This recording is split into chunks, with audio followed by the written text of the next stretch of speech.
wabarakatuh. Kami dari Puskesmas Tenong mengajak seluruh masyarakat yang ada di Kampung Seribu Padang agar nanti sore setelah asar kami hadir bersama tim Pasar Safari dari provinsi untuk melaksanakan vaksinasi di Masjid Seribu Padang.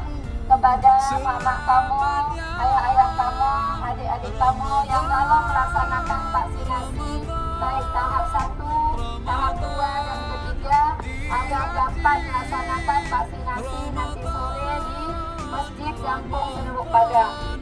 Kamu sampaikan agar kepada mama kamu, ayah-ayah kamu yang ingin itu vaksinasi nanti sore setelah asar bersama tim Safari dari provinsi untuk melaksanakan vaksinasi.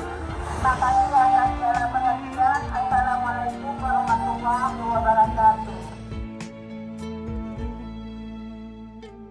Rahmat melimpah, damainya ku rasakan. Ramadan bulan Al-Quran